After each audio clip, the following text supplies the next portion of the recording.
Olá! E aí, você descobriu qual é o diagnóstico de Kim?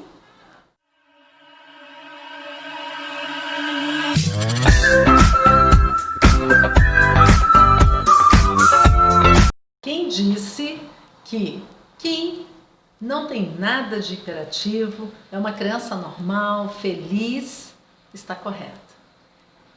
Kim pode ser até que falta-lhe um pouco de limites. E em relação à questão dos limites, nós gostaríamos de uma outra oportunidade de falarmos especificamente sobre a questão dos limites que são tão necessários para todas as crianças, independente se traz uma patologia ou não, os limites são fundamentais.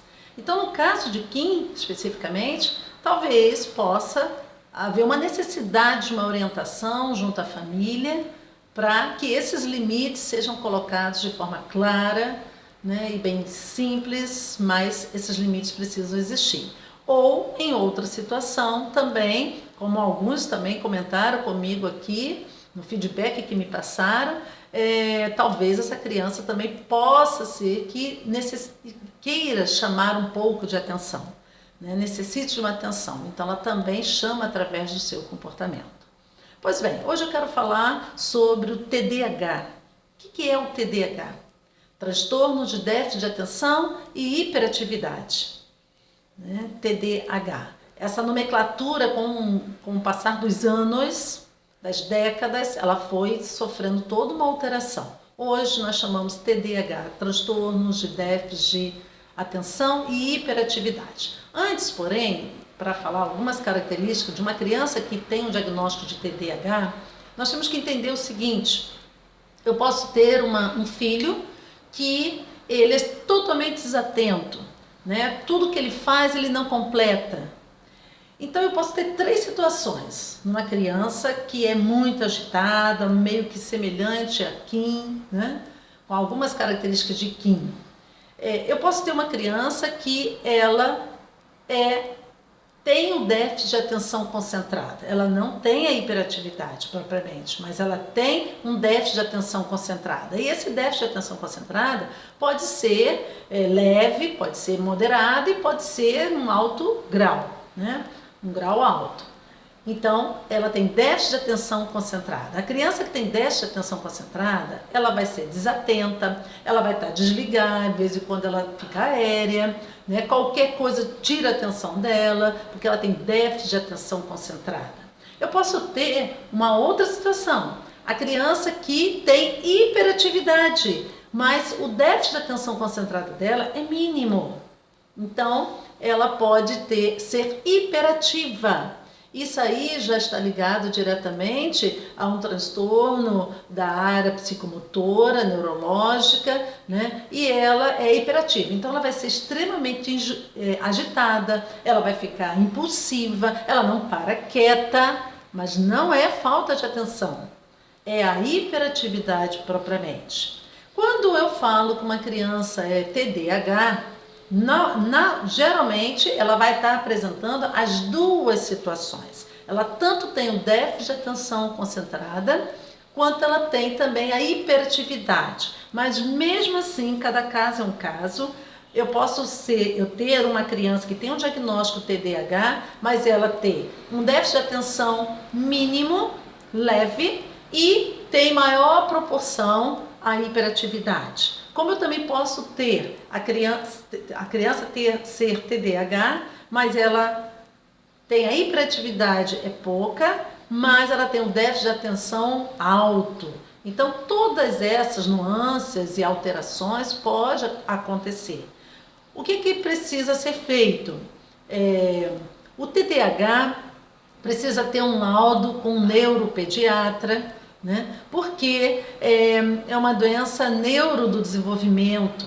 Então, acompanhado às vezes toda uma equipe de psicólogos, psicoterapeutas, também o laudo precisa ser médico de um neuropediatra. E é nele que vai ser definido qual é o grau. Ela tem na mesma proporção tanto a hiperatividade quanto o déficit de atenção concentrada, ou ela tem mais um ou mais o outro. né? E é importante que a gente tire um diagnóstico fidedigno ao quadro da criança para saber orientar e trabalhar com esta criança. Outra questão que nós temos que considerar para o TDAH: antes dos 4 anos não é recomendável, não se tira o laudo do TDAH. Aqui no Brasil é a partir dos 4 anos adiante, né? E uma questão também que tem que ser considerada, e isso vai ser considerado pelo neuropediatra, né? Ele vai só pensar na possibilidade de tirar o diagnóstico, o laudo de TDAH, quando a criança tiver a partir dos 4 anos de idade, quando os sintomas que essa criança está apresentando tem mais de 6, um conjunto de sintomas, não é um sintoma isolado. Ah, meu filho é muito agitado, ele não para quieto, e por aí, parou. Né? Mas ele vai parar quieto quando ele tem interesse por alguma coisa, ele está vendo um filme, ele está lendo alguma coisa, ele está brincando com alguma coisa, e aí ele para. Então tem que ser tudo avaliado, tudo considerado. Ele tem que apresentar, para somar o diagnóstico do TDAH, mais de 6 sintomas, de 6 no mínimo a mais do que isso. Ou seja, ele é desatento, ele não para quieto. E outra questão: todos esses sintomas somados não podem ser somente num local. Por exemplo, em casa ele é assim, mas lá na escola não, né? Lá num outro local, no parquinho, brincando com as crianças, numa festa, ele não apresenta. Então ele tem que apresentar os 6 sintomas ou mais em todos os lugares que ele se encontra. E aí a gente vai somando toda essa situação. E aí a gente pode perguntar: quando tratar então desta criança que está apresentando esses sintomas todos, a família percebe que tem alguma coisa a mais, que não falta limite, mas ela está apresentando toda essa impulsividade, essa inquietude, né, essa irreverência e essa dificuldade de ficar quieto. Quando tudo isso está acontecendo com a criança, isso se torna prejudicial à própria criança. Prejudicial lá na escola, prejudicial na roda dos amiguinhos, né, em casa mesmo. Então tem que se procurar um neuropediatra e, paralelo a isso, também um psicólogo. Pode ser que ele pode fazer uma avaliação também, mas de qualquer forma o psicólogo vai encaminhá-lo para o neuropediatra. Por quê? Porque 5% das crianças no Brasil apresentam um diagnóstico de TDAH. É um número até considerável. Dessas 5% das crianças, nós não podemos considerar que todas terão que fazer um tratamento medicamentoso. Mas a grande maioria até faz o tratamento paralelo medicamentoso. Isso, quem vai dizer se vai fazer o tratamento medicamentoso é o próprio neuropediatra. Ok? E aí também tem que ser considerado outra questão: tem que eliminar todas as hipóteses de uma comorbidade. O que eu chamo de comorbidade? Uma outra patologia que a criança apresente.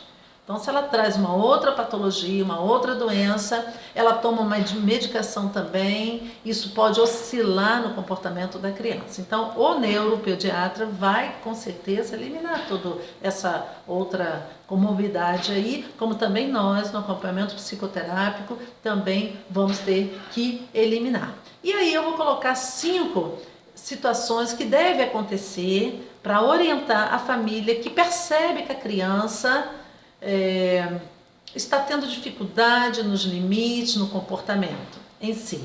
A primeira é o seguinte: toda criança, como nós já falamos na história do Kim, toda criança, e não é diferente para a criança que tem TDAH, principalmente a que tem TDAH, porque a tendência é a família: não, ele é hiperativo, então não adianta colocar os limites para ele. Não é assim. Aí é que a criança precisa. Ela precisa de regras. As regras são necessárias aí, são fundamentais. Então ela precisa ter hora para dormir, ela precisa ter hora para o almoço, ela precisa ter uma agenda, uma rotina, né? E com regras bem claras, regras simples também. Não adianta para uma criança TDAH você falar assim: você faz isso, depois você faz aquilo, depois você faz aquilo. Ele vai fazer uma desorganização, ele não vai cumprir nada. Então ele tem que ter uma única: você faz isso, explica e acabou.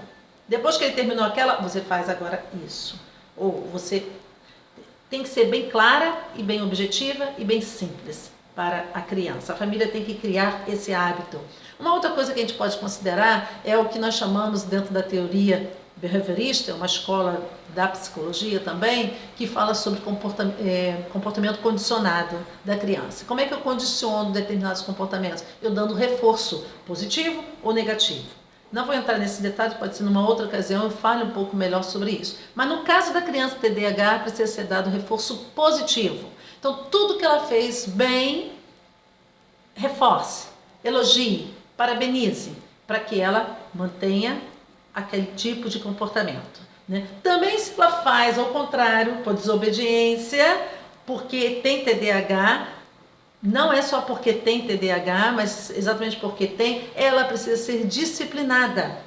Né? Precisa chegar para ela, você fez errado, então mamãe, papai, nós vamos tirar hoje o seu computador, a sua televisão, porque você fez isso errado. Ela precisa ser disciplinada. Então também é uma tendência nossa, né? Porque sabe que a criança tem esse laudo, esse diagnóstico, então não adianta. Não, tem que ser disciplinada, tem que ser colocada regras claras para ela. Na hora que ela faz, cumpre, elogia. Né? E tem que ser disciplinada. Disciplinar aqui não é puni-la. Ó, vai para o seu quarto, fica lá, você vai ficar... Não. Ou senta aí, vai ficar... Não é punir. É tirar alguma coisa, porque ela perde aquilo ali, mas ela sabe que é aquilo ali em função do que ela errou. Ela precisa ser... Por que ela está sendo disciplinada? Tem que ser explicado, tem que ser falado. Isso para todas as crianças, principalmente a criança que tem TDAH. Uma outra coisa extremamente importante para uma família que tem um filho com TDAH é a questão do planejamento, da organização dentro de casa. Não pode chegar perto de uma criança e falar assim, olha, nós vamos sair hoje, papá. Né? Claro que às vezes pode acontecer, mas você está fazendo um programa, vai viajar, vai passear com a criança, avise com antecedência. Mamãe e papai, nós estamos programando para a semana que vem a gente viajar. E vai falando, para que a criança chegar no dia, ela não esteja tão ansiosa, ela já esteja mais organizada. A criança com TDAH, ela perde muito o senso da organização. Então ela precisa que a família seja organizada, que a família tenha uma agenda, que a família tudo se programa e se planeja, para não ficar mais desorientada do que ela já é por natureza em virtude da doença. Né? E uma outra questão que é fundamental, família, pais que têm um filho TDAH, isso serve para todos nós que temos nossos filhos, independente da condição dele, eu sempre digo, são dois ingredientes que são fundamentais, você que quer ser mãe, você que quer ser pai, você que já é amor e paciência. Tenha muita paciência, tenha muito amor, dê muito amor ao seu filho e um bom senso de humor também ajuda bastante. Né? Então, fica aqui as nossas dicas. Se você quiser que nós aprofundemos um pouco mais sobre a questão da desatenção, da impulsividade, que são características presentes no TDAH, escreva aí pra gente, né, o que você gostaria que a gente falasse um pouco mais sobre a hiperatividade, sobre o TDAH, a déficit de atenção concentrada e a hiperatividade, que nós estaremos em outras ocasiões falando sobre esse assunto. Até lá, até a próxima Assuntos da Psicologia.